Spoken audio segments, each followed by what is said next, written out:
You got to be detailed, precise, and informed. That's DPI.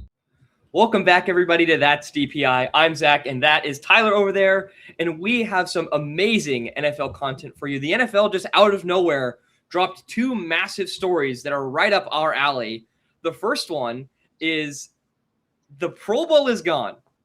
Sir, the Pro Bowl is gone. And then RIP the Pro Bowl. You will not be missed by many. And the second news is the NFL has rolled out a brand new suspension policy based on some new moves that or some moves on the football field that you are prohibited from doing and that you will now receive automatic suspensions for upon violating. And we're going to get into that. I know that's not very revealing, but Tyler has the whole breakdown for us.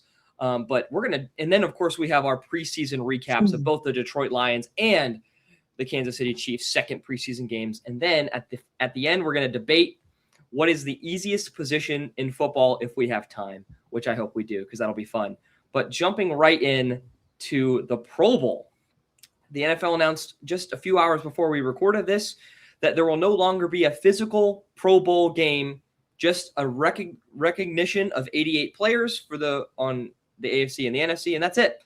So, Tyler, I'm going to jump straight to you. What are your initial immediate thoughts on the elimination of the Pro Bowl?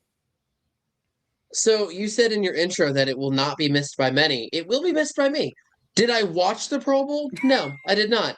But I really feel like the Pro Bowl was one of those events that was very fan-friendly to the fans that did attend. And it was kind of a bucket list item for me to attend a Pro Bowl. So I'm sad that it's gone.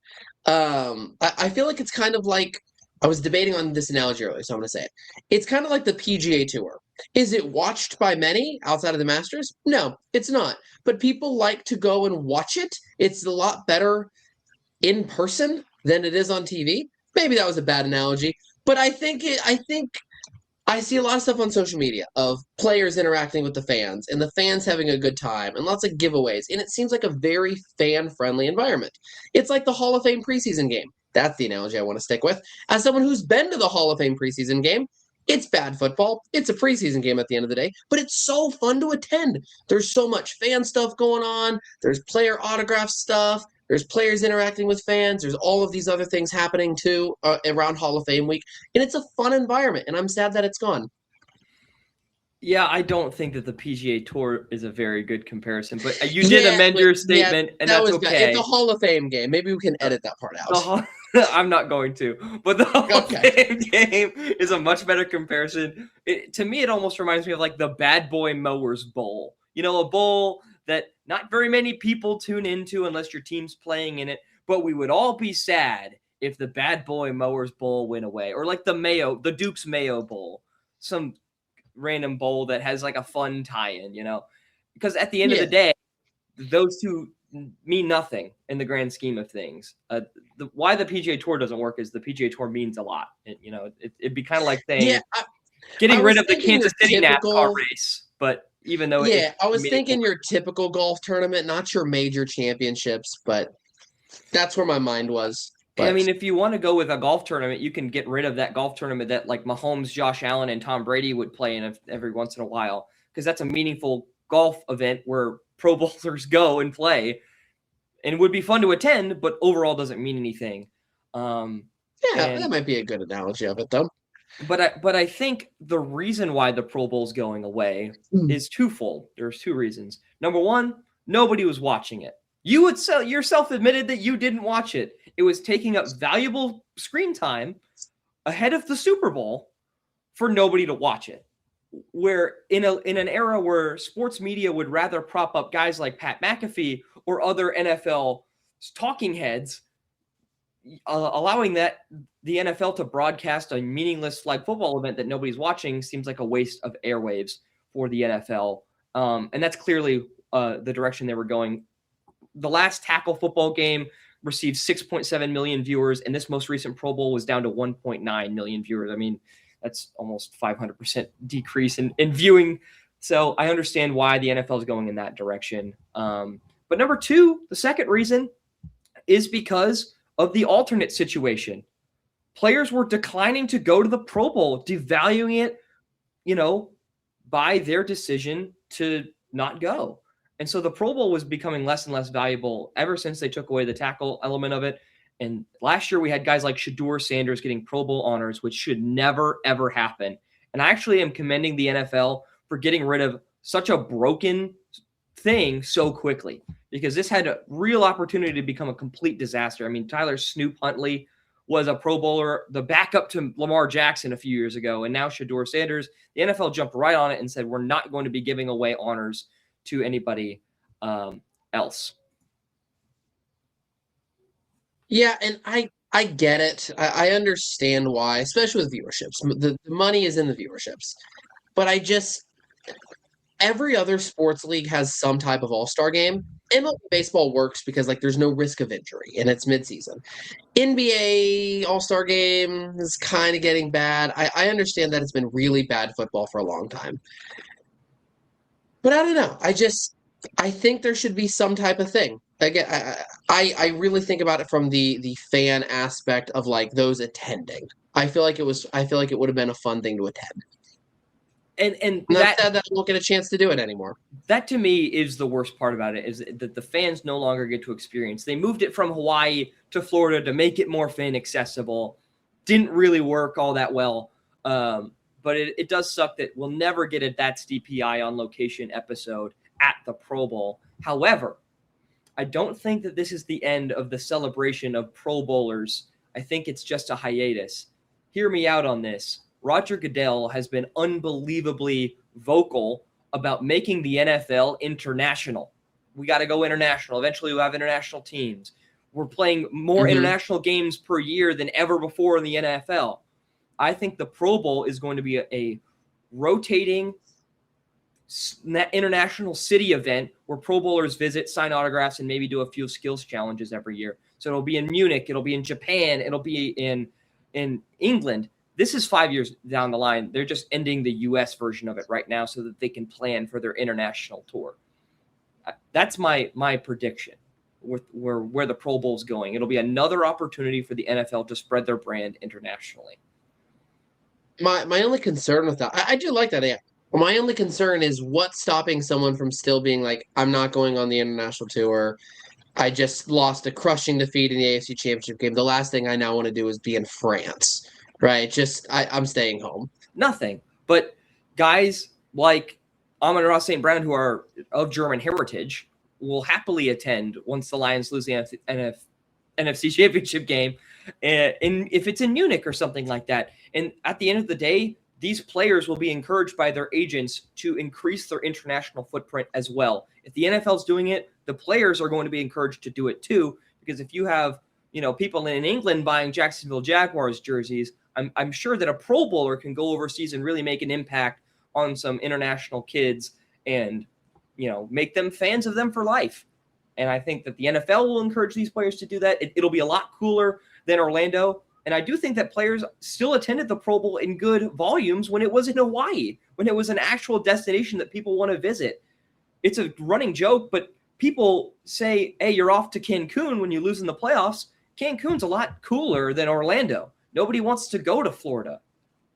It's not tropical. It's not even on a beach. So these guys want to go to a cool place. The only thing is that the Pro Bowl has been at the Super Bowl location, though. Oh, has it? I thought it was Vegas, in Orlando. They did Orlando for a couple years, but the last few years it had been at the Super Bowl location, like Vegas and LA. But got it. Places that players can go all of the time, whenever they want. Point stands. But your point does stand. It's not a cool place anymore. It's not Hawaii. So maybe when they go back to cool places, the players will be more incentivized to go. But regardless, what's going to happen for the next couple of years is the NFL is just going to recognize the 88 best players in football, and it's going to be a welcome change. Much, much better. The Pro Bowl honor will have suddenly more value once again. When the last couple of years, I feel like it's really been devalued because guys have been getting Pro Bowls, even though they didn't earn it just because three guys ahead of them opted out, right? So I've been myself personally relying on all pros a lot more than Pro Bowls. And the Pro Bowl will still, of course, be a fan vote. But now at least we know that when we vote, the player's actually going to get the dang honor, right? Yeah, no, I do like that aspect a lot. I like that they're still doing the Pro Bowl honor like as an award. I like that they're not getting rid of that. Yeah, and they said they're going to have some sort of celebration in February for the Pro Bowlers, so at least the players will still get some sort of recognition, whether not in front of fans, I don't think. But the NFL, I think, is trying to re-legitimize the Pro Bowl, and so that begs the question: is it more important to have a barely watched fan event at the end of the season, or is it more important to recognize players that deserve to be recognized and revalue your Pro Bowl honor, whereas all-stars in basketball and the MLB, all-star appearances mean something because they're mid-season in the MLB and they mean something in basketball. I think there's an all-star break in basketball too. I haven't watched it in a while, but I think there is, yeah. But yeah, the NFL is going for meaning rather than fan interaction, and I appreciate that because yes, every other sports league has an all-star game, but every other sport also has a more meaningful all-star appearance than the NFL. The NFL is clearly by far the worst. That's fair. The one proposal that I want to add myself, and then we'll get on to our rules analysis portion, is I think back to the Hall of Fame game. The Hall of Fame game is a very meaningless football game, but fans love to attend because it's Hall of Fame week. The meaning behind it is the Hall of Fame, the players getting enshrined to the Hall of Fame.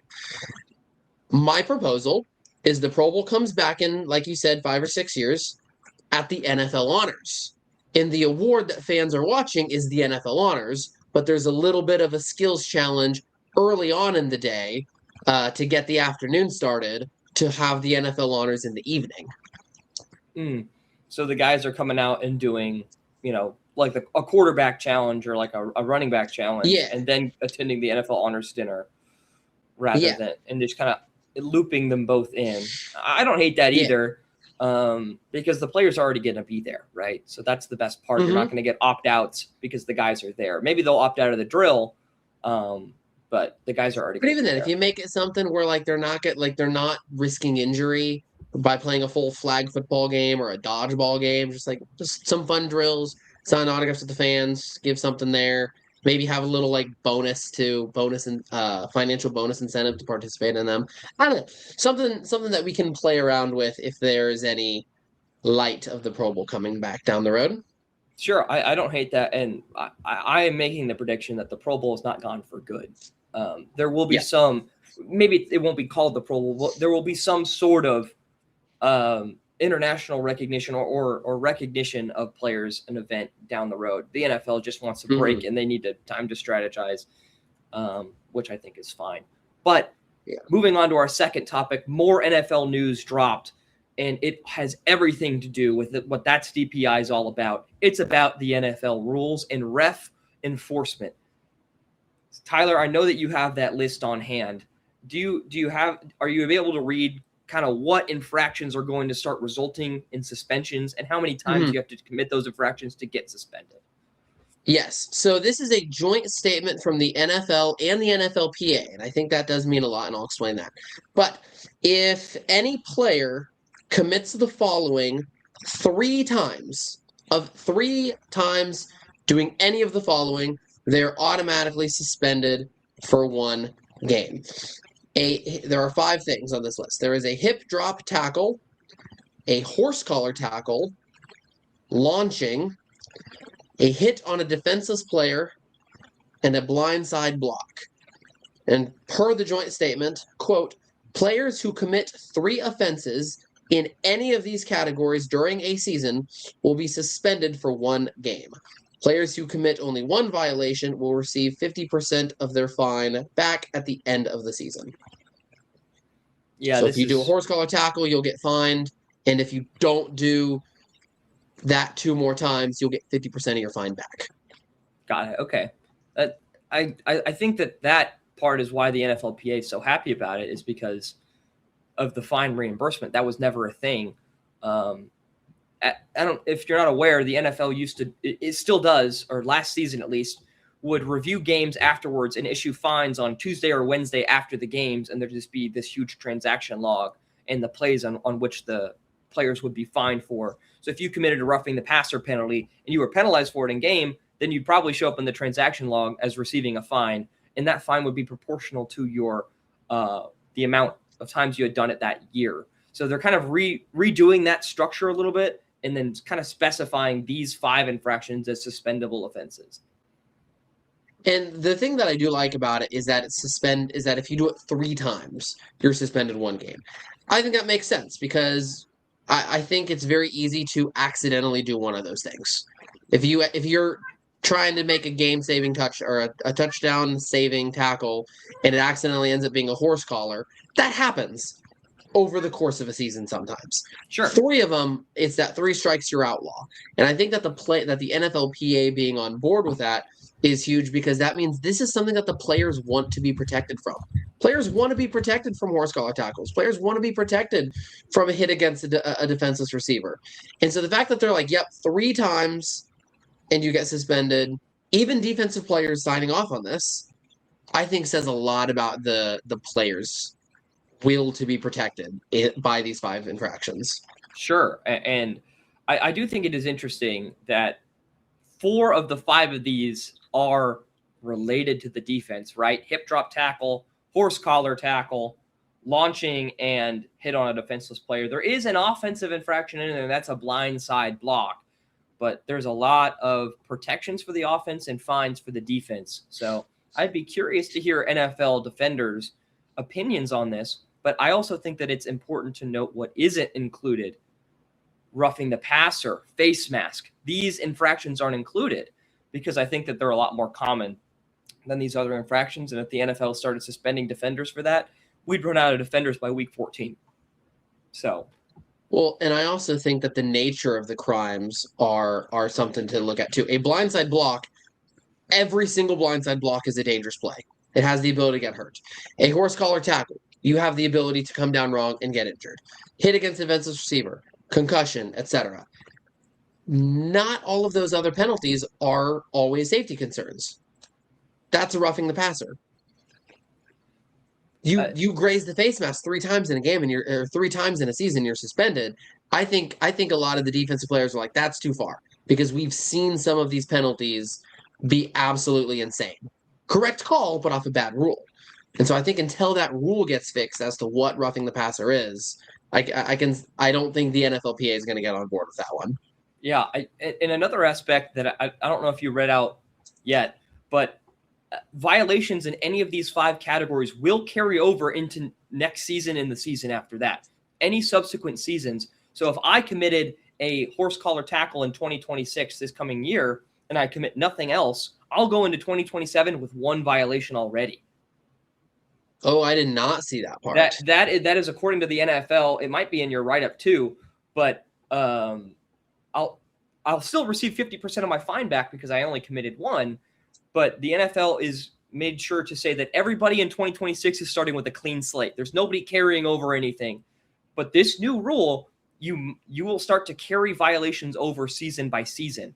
And so that will be very interesting to see how that's enforced. Because if I go in to 2027, with 2 violations and I commit a violation week 1, I'm then suspended for a game, which is nuts. That's crazy. But the NFL is really trying to curb some of this illegal behavior, and this is the new way they're doing it. Penalties are just not enough.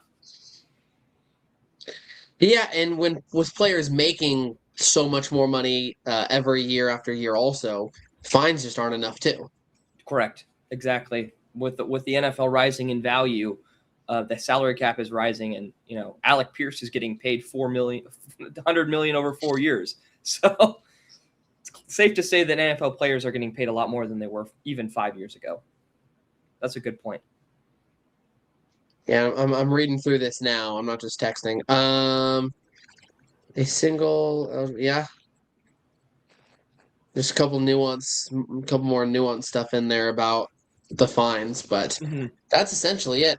I like it personally. I don't know if I like that carry over to the next season, but I mean, I was shocked that NFL players agreed to that. Truly. Yeah, I'm wondering if it was a negotiating chip. It's like, hey, we the league want this to carry over. So if you allow this to carry over, we will make it to where it doesn't happen until you do 3 of them. So I wonder if that might have been a bargaining chip on them. Potentially.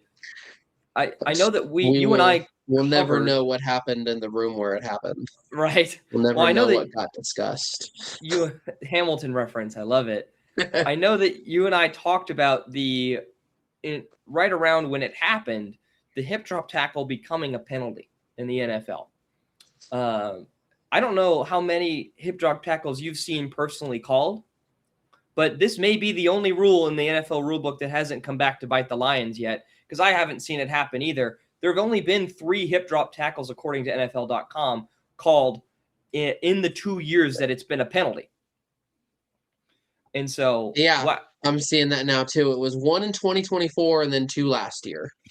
And so I think that it's rarely going to be called as a penalty because refs aren't looking for it. But I think that's kind of why they're looking to curb the hip drop tackle, and why it's listed first is because they really want to make sure that players are not committing a hip drop tackle because it results in injuries so frequently. I mean, they changed the entire kickoff to reduce injuries, and now they're doing the same thing with the hip drop tackle. I'm actually pretty much in favor of this because my team has been brutally massacred by injuries, and I really want to see a safe game of football played year in and year out. And I think the NFL does too. They understand how important it is that their most brand recognized players stay out there. But in case you were curious, 28 blindside blocks were called in 2025, and 4 horse collar tackles were called in 2025. So this interesting. won't happen very often. That last one to be higher. Yeah, not that many horse collar tackles. And interestingly enough, horse collar tackles are legal on quarterbacks in the pocket. So those will not be enforced. Interesting. But every other horse collar tackle will be. But I'm in agreement with it. I'm excited to see how it plays out, and I'm interested on who will be the first player suspended under these new rules. And I also can't wait for the inevitable, where a player's third offense will be due to a controversial call of one of those. Maybe he's grabbed right here and it's called horse collar, and that's his third one. So I'm wondering if that'll be reviewable in any way if it's wrong. Yeah, well, appealable for sure, I would hope. Yeah. But I am more confident that won't happen because I don't think the NFL is actually going to change how they enforce these penalties, which there hasn't been very many. 3 hip drops, 4 horse collars, and 28 blindside blocks. That's very low when you consider holding and other calls are so frequent. Yeah. So I don't think that a lot of these suspensions and infractions are going to be doled out on the field. A lot of them are going to be through the post-game disciplinary process, kind of like they had been before, which I think is a much better way to handle it because you can watch film, you can see it happen, you can verify that it was actually an infraction, and then you can make the decision there. It's up to the discretion of the NFL. And overall, I think they do a decent job. Obviously, there's still some disagreement from players when they get fined, but I think that the post-game analysis is much better than, leaving it up to a ref. And that's why I think the NFL is instituting this rather than making the refs ramp up hip drop tackle penalties on the field. Yeah, I agree. You said that the Lions have not yet been scrutinized by the refs on that call. And they've had some opportunities. They played a preseason game last week. They did. Another preseason game. They're 2 games in. Yeah, and they won this time. They lost their first preseason game, but the Lions won, and I thought that it was another excellent game for a lot of these guys on the roster bubble. Ahmed Hassanin is someone we talked about last week. He posted another 86 PFF grade, and he was second on the team. Again, he's been top 2 the last 2 weeks. For those of you who've seen PFF grades, that's another blue to dark blue grade, which is some of the best you can possibly earn. He notched a team lead 7 pressures for the Lions. Wow. He is making the team, like, in a preseason game, 7 pressures. That's a full game stat line right there. And so Hassanin is impossible to block right now. And the Lions played a lot of their starters, a lot more starters than I'm used to. DJ Reed played a lot. Blake Miller played a ton. Most of the starting offensive line that isn't named Penei Sewell played a lot. And Derek Moore, the rookie, the second round pick, got his first action. He played really well, notched a strip sack. And so I was really happy with the Lions defense. I think they held the Commanders to like 38 rushing yards on 17 carries. Commanders couldn't rush the ball at all. Yeah. Yeah, 17 carries off 35 yards and averaging 35 yards. Yeah, even more. That's ridiculous. That is impressive run defense when you're subbing out defensive linemen like crazy. That just shows that the philosophy that we've seen on those Lions teams that were successful, i.e. 23 and 24, stopping the run first, is back. Because it kind of fell off a cliff towards the end of 2025, and that's partly the reason why the Lions missed the playoffs. So I'm really, really glad to see stuff like that. I do think that this team will be made or break by their secondary. Go ahead, Tyler. To make that rushing stat even more crazy, 6 of those yards was a quarterback scramble. Right. So if you take away the quarterback scramble, it's 16 carries and 29 yards. And I watched the whole game. Not only did the running backs have nowhere to go, they were consistently pushed. The offensive linemen were pushed 2-3 yards deep in the backfield, and the running backs were just smothered. It was really, really impressive to watch. I think that Kelvin Shepard is gunning for an assistant coach of the year nomination if he can get this Lions defense remotely top 10 because of how good that offense is. If their defense is good, he will be a head coach somewhere sooner rather than later. But we kind of talked about some guys that were struggling. Ennis Rakestraw posted another 32 PFF grade. That's back-to-back grades in the 30s. I really, really hope to see him improve in the final preseason game. But so far, it has not happened. At least he did not get injured. And then other guys like Mekhi Wingo, who I talked about being on the roster bubble, didn't have the best game either. So that is unfortunate for those players. So the good players continued to stand out and the bad players continued to play bad. But the Lions won, and I'm really curious who's going to win the QB2 job as well, because Josh Dobbs and Luke Altmaier are battling it out. Dobbs threw a bad interception and fumbled it 20 yards back into the end zone. It was really bad. But then Josh Dobbs ran it in from 50 yards out for a touchdown. So Dobbs had the highs and the lows, but you really expect that from the rookie. You don't expect that from the 10-year NFL vet. And Luke Altmaier did not turn the ball over, but he also didn't lead the Lions on a touchdown drive. So Luke Altmaier seems like he's being very safe, and Josh Dobbs seems like he's being very aggressive when you'd think that the veteran and the rookie would be switching those roles. So I will be curious to see, number one, how much playing time each of them get in the next preseason game, but who wins that job eventually. But speaking of quarterbacks getting playing time, the Chiefs are making an interesting decision, right? With Garrett Nussmeier coming up. Yes. He will be playing all 4 quarters in the third preseason game against the Seattle Seahawks this Friday, which to me is Andy Reid pretty much giving Garrett Nussmeier, here's your opportunity to take quarterback number 2. Because Justin Fields has not been doing well. I texted you that we are screwed if Mahomes goes down with Justin Fields at quarterback. His stats look better than I thought he looked on the field. He got an 86.8 rating, but that's still 9 for 12 on his passing for only 64 yards. 2 sacks, but one of those sacks was absolutely insane of a loss. I just watched it. That was incredible. It was absolutely insane. It was awful. But I'm happy that Nussmeier gets his opportunity. He's going to get his chance with the starters, the first team for the preseason team anyway, because no chance that any of the real starters happen. It's going to be a bubble game for sure. But Nussmeier gets the nod all week. Emmett Johnson gets another touchdown for the Chiefs. He's looking great. He might be fighting for running back number 2, perhaps. I'm thinking also, because Emmett Johnson has been looking stellar during preseason and at training camp. Rashard Smith hasn't been looking as stellar, So I'm very excited to see what Emmett Johnson could perhaps do. Jalen Royals also had a great game, 6 receptions for 51 yards. I'm hoping that he gets more into the offense.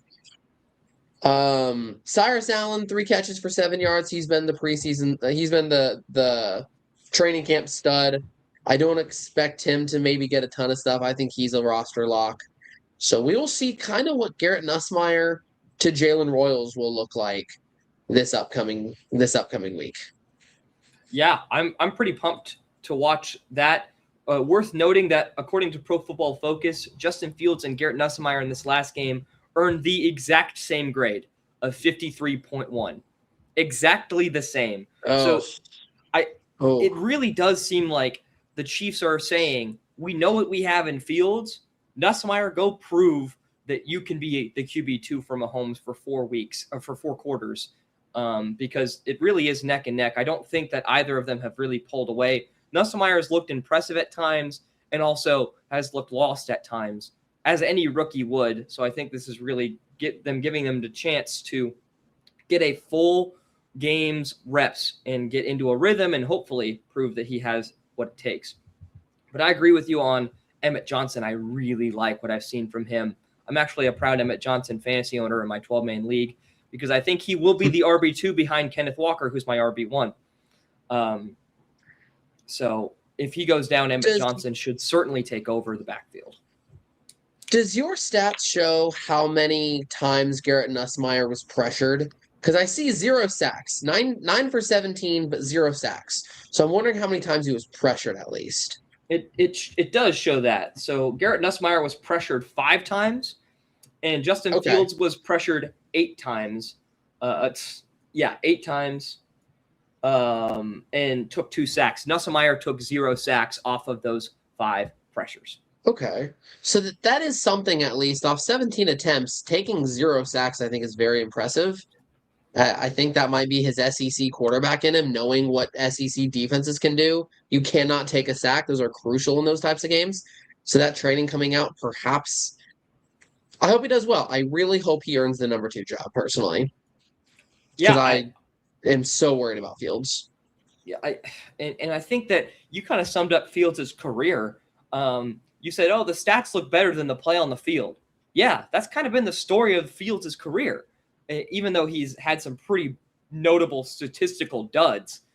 Justin Fields made his money in Pittsburgh by just not throwing interceptions, but they benched him for Russell Wilson halfway through the year. So clearly the Steelers saw the same thing in Fields. They're like, yeah, the stats are fine. Like, he's not turning the ball over. But, man, we just need to see more from the passing game, and Fields just doesn't have the ability to stretch the field with his arm like Nussmeier might be able to. I'm not saying he will. But I think another notable thing was the highs and lows of the kicking game for Kansas City. Harrison Butker made a 69-yard field goal. Freaking awesome. Then he missed a PAT that lost him the game. Well, the PAT was a 43-yard PAT because of it was penalty. Because of a holding call. It was penalty assisted, but you'd still expect your kicker to make a 43-yarder. And yeah, especially I think his missed field goal was 69-yarder. That was tough.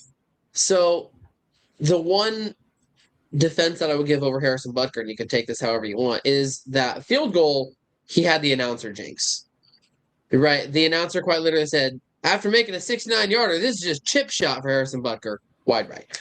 Yeah.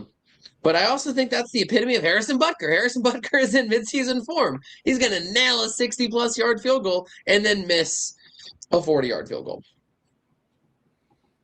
Yeah, Harrison Butker's in midseason form. Well, he is, and we say midseason and not playoff form because Harrison Butker performs best when he's in the playoffs, but he has lost the Chiefs' regular season game a time or two with some untimely misses, but he rarely misses in the playoffs, and that's why I don't think the Chiefs even consider bringing in competition for training camp. There was a few years where they brought in a backup punter, but Harrison Butker hasn't had kicking competition at camp since Tyler and I have been going because he's the Chiefs guy through and through, no matter what. Yeah, he's earned his. He had some struggles, obviously. But like you said, he has been nails in the playoffs. One player I do want to discuss is second-round pick Peter Woods, because he has been notable for not doing anything. He has a 44 PFF grade in this past game, but in totality of the preseason, his PFF grade is one of the worst in the NFL, and it sits at let me find it really quick. Oh, it's last on the team at 34.1. Now, when you compare this to Caden McDonald, who was another interior defensive lineman that we liked, Caden McDonald's also trash. Both of them have a 0% pass rush win rate, and neither of them have a good grade. McDonald's in the 40s as well. The only difference between McDonald and Woods is McDonald has recorded a tackle and Woods hasn't. But they both only have one pressure on the entire preseason, and Woods has played more snaps than McDonald. So it seems like neither player is really doing well in their first preseason action. But what is your first reaction to these early struggles by Woods, who's someone who's been impressing in training camp, but just hasn't really turned it on the field? Yeah, I mean, Peter Woods has not been playing well. This is exactly what I was worried about when we drafted him. This goes right back to our draft coverage, is that I had Peter Woods falling out of the first round in a couple mock drafts. I did not want the Chiefs to take him. And we're seeing this. Now, I do like that you mentioned Cade McDonald, because that was my big complaint, is that, like, we're going to draft Woods over McDonald. So it makes me a little bit more optimistic that someone else is doing bad, because maybe it's just those preseason jitters. I use Jamar Chase as an example as well. Jamar Chase was horrible in the preseason his rookie year, and then I think he won Rookie of the Year, didn't he? Yeah, it was pretty He had a undisputed as lot well. of drops. Yes, and he had a lot of drops in the preseason. There was a lot of memes about it. I do vividly remember that. So hopefully that's the case. So this is so hilarious, Tyler. I really hope that's the case. Because I was debating with my friends earlier in the year, or earlier in the day actually, about that Jamar Chase rookie year, about all the memes about his drops. And that didn't really go away in the NFL season. Jamar Chase, in his rookie year, had a 10% drop percentage, which is good for a 54 PFF grade. Okay? Mm-hmm. He was just so good at everything else that he overcame his 10% drop percentage, which is the highest drop percentage of his career. He has lowered it ever since, right? Last year, he had a 4.6. So, but the drops were certainly a concern with Jamar Chase. But when you're getting 18 yards per reception, nobody cares if you drop 10% of your passes, because the 90% that you do catch, you're almost always taking for a first down. And so I think that bringing up Jamar Chase, one, does have utility because he was able to bounce back from those early preseason mistakes. But two, it doesn't exactly explain away the preseason and say, oh, well, you can ignore the preseason, because the problems that were there in the preseason for Chase persisted into his entire rookie year. So I think that the truth lies somewhere in the middle. We should value preseason snaps for sure, but we should not put all of our stock into them. But I think when evaluating rookies, they're probably the most valuable material we as the public are allowed to get. I agree. And I also want to go back to actually my draft notes on Peter Woods. My draft notes on Peter Woods says good size, strength, athleticism, explosive first step, lacks pass rush, but gets pressure. And so far, he has not gotten a lot of pressure. And I think that's largely because in the NFL, even the worst guards are really good at preventing pressure from the interior, because interior pressure is the number one killer of a drive and the killer of quarterbacks. And, you know, I know that edge rushers get paid a lot of money, but if you have a disruptive guy, i.e. Aaron Donald, he's going to disrupt games and take games over. And that's why NFL guards, you know, have to be a lot better. But yeah, I will be interested to see how Peter Woods performs in the third preseason game. He will be certainly a player I have a microscope on, without a doubt. Mm-hmm. But speaking of defensive linemen, Tyler, I wanted to debate you on what the easiest position is in the NFL.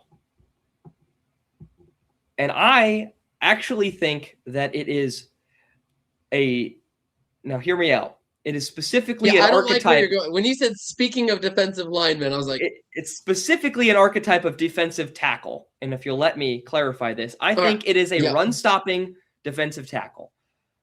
If your job is to come in and stop the run on defense, I think that's the easiest job in the NFL because it has less to do with skill and more to do with mass. If you are large, you can be a two-gapping stop, like a DJ Reader, for example. I really like DJ Reader as a player, but I think that his job is fairly easy. It is to be big and take up space. He doesn't make the tackles. His middle linebacker makes the tackles behind him because his only job is to take up space and read where the running back's going. And I think that technically it's not that impressive because a lot of these two-gapping defensive tackles are just large.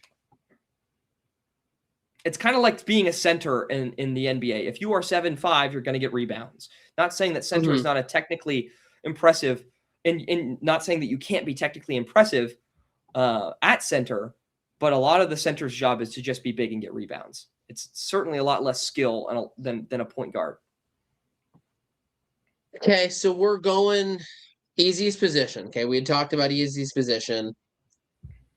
So my question is, number one, can I go special teams? You can. And number two, can I, if we're going like roll within the starting position, can I do that on offense too? Like a specific role, not like backup. It's got to be a starter, but sure. I'll allow you some leeway. Okay. Because I think being a defensive tackle itself is very hard. Agreed. But if we're specifying run-stopping defensive tackle, then I kind of want to we'll factor out defense for a second. But if we can go specifics on the position, I would go third down running back. Third down running back, your whole job is to just plow forward. Let your offensive line get you a hole, and then you just plow forward. Do you mean like third and short running back, like a power back? Because typically a third down running back is a pass catching back. Who does pass protection? That third and short. Got it. Yeah, that so third like and a Kareem short. Hunt. So maybe a fullback, I guess. Maybe a fullback is what I'm looking for as the easiest position in sports. Okay, you're only going to be as good as your offensive line. If you have a bad offensive line, you're going to get stuff. If you have a good offensive line, you have the easiest job in football, and it's just to not fumble the ball and go forward. Originally, though, I was thinking punter as the easiest position in football. Not because being a punter is extremely easy, but I think every other position is much harder. Because if you suck at it, just kick it as far as you can, and maybe you get a touchback, as long as you don't fumble the ball. I would go punter as the easiest overall position in football, but if we're going to get specific with the roles, I would go fullback or third and short running back. And I think that punter is probably the correct answer, but I like my hot take of a run-stopping defensive tackle being easier than a punter because I think that there is more technical skill in being a good punter. I think a good punter has a higher ceiling than a run-stopping defensive tackle. I just think that if you can consistently pin the opponent inside the 10, that's number one, really hard. Only top 3 guys in the NFL can really do it consistently. And number 2, it requires more technical ability. There's not very many guys that can do it. I think that there are more run-stopping defensive tackles in existence than guys that can consistently pin the other team inside the 10, which to me would indicate, and I think that there's probably only, and that is despite the fact that there are more roles on a team for a run-stopping defensive tackle, you can probably have 2 to 3 guys who specialize in stopping the run per team, but 1 punter per team, and there's still more guys. There's still less punters that can do that. So the way I thought of it was, if you are mid, just you don't have a colossal failure, like let it like like dropping the snap. If you don't have a colossal failure, you're just mid. How detrimental is it to the team? If you're a mid defensive tackle, run stopping defensive tackle, they get the first down every single time, and then you're going to give up points. If you're a mid punter, the opponent gets the ball at the 40 instead of the 20. It's not as colossal. Well, we're not debating impact, are we? We're debating ease of position. Yeah, but so we're arguing. We're not arguing. I think it's easier. The impact is why I think it's maybe easier. That takes the pressure off of it, but I don't think that impact factors into ease of play at all. Okay. Kicker's also fairly easy, but I think that the pressure of the kicker makes it more difficult to hit kicks under pressure. So you can make that argument, but run-stopping defensive tackles are typically only in on first and second down, so they shouldn't face a ton of internal pressure anyway. So they're not really doing a crazy important – their job is important, just like a punter's job is important, but they aren't in on passing downs. They aren't in on the most important downs, third and fourth down of the game. They are counted on to do one very specific job, which largely is because they're bigger than everybody else. And that's why, to me, it's easier than a punter, because also these guys get 40 reps a game, so their mistakes are minimized. But if punters get maybe 5 reps a game, and so if you make a mistake, it's 12%, 15% of your snaps were mistake, and so your impact is magnified as a punter rather than a run-stopping defensive tackle. Maybe 40 snaps was a bit generous. Maybe 25 to 30 is the max. You'll see, but it's certainly more than a punter. I'll give you that over punter, but then I go back to fullback then. Yeah. I think fullback is kind of the run-stopping defensive tackle of the offense for sure, because, if Kareem Hunt can do it, I don't think he was showing a lot of technical skill at running back last year. But I do think that the ceiling for it being a great fullback either. Yeah, but the ceiling for being a great fullback is high, because as a fullback, there's other skills that you can perform, such as pass blocking, such as being a really good run blocker in space. That's hard, especially against DBs and linebackers that are hyper athletic. There's catching the ball occasionally. Fullbacks used to do that a lot more. Now they don't.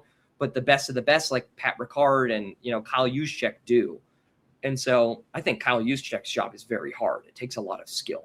But maybe the average fullback, in his expectations are pretty easy. Hey, just run forward, don't fumble. I don't disagree with that at all. Okay. And obviously the hardest is quarterback, right? 100% easily. Is there any debate that it could be anything else, just for the sake of content? The only position that I could possibly say is potentially harder is cornerback, defensive back, lining up on the outside, because of the way that penalties are being enforced in the NFL recently. It's so hard to cover the best athletes in football, which are receivers, in my opinion. They're always the fastest. Look at Hill. They're the best athletes on the field at any given time. Without really putting hands on them, because they'll get called for a penalty. And receivers have a lot more power, i.e. Jamar Chase, to push off of you. So they can push off of you. You can't touch them. And you're likely less athletic than the guy lining up across from you, just because of the nature of the position. The most athletic guys play receiver. So I think that corner physically is the hardest position without a doubt. But mentally, I think quarterback blows everything away. And then the mental aspect of football, the chess match there, is so important. We've seen so many guys who have all the physical traits just fail at quarterback because they can't deal with the mentals. So for outside of quarterback, I absolutely agree with you. I think it is cornerback. But just because I want to argue, I'm going to say left tackle. I think there's a reason that left tackle is the second highest paid position on the team, and it's to protect the blind side. Not anymore. Of your quarterback. No, not anymore. No, Myles Garrett and the edge rusher is now the second highest paid player on a football team. That's fair. But I think consistently for most teams, it's going to be the left tackle because of the demand aspect. I think Myles Garrett is the highest paid non-quarterback because of the supply aspect. There was only one Myles Garrett. But the demand for a good pass protector is going to be higher than the demand for a good pass rusher. Yeah, I think that there are less of them for sure. And I think that when you look at a position that blends the mental game and the physical game at the most difficult, I would say that like quarterback is at max difficulty mentally, but left tackle is probably at 80% of that. And then you still need incredible physical gifts to be a good left tackle, right? Mm-hmm. So to me, being that mentally tough and that physically tough, that's a rare blend, and it makes it very hard to be a successful NFL left tackle because you're constantly having to try to counter probably the most athletic big dudes on the planet, edge rushers. You have to call out the protections, understand blitzes, be the rock, because if you screw up, your season's almost done because the quarterback is hurt, right? He'll never see it coming. So I don't disagree with the left tackle being definitely top 3, but I think that corner probably is still there just because of the limitations of the NFL officiating. Yeah, no, I very much agree with you. To reiterate your points, the most athletic position is wide receiver. So you are going up against the most athletic position in the most penalized position as well. Yeah, without a doubt. Not only the most penalized, but the heaviest penalized. No other position can incur, besides safety, no other position can incur a 50-yard penalty. That's just corner, and that sucks. Like, imagine committing a penalty that's 50 yards in length. Oh, man. So glad I wasn't a DB back in the day. But that's about all we have for you guys. Let us know down in the comments what you think the easiest NFL position is, and we will see you guys next week. Football is almost back and meaningful, so we cannot wait to start covering the regular season again. Appreciate you guys.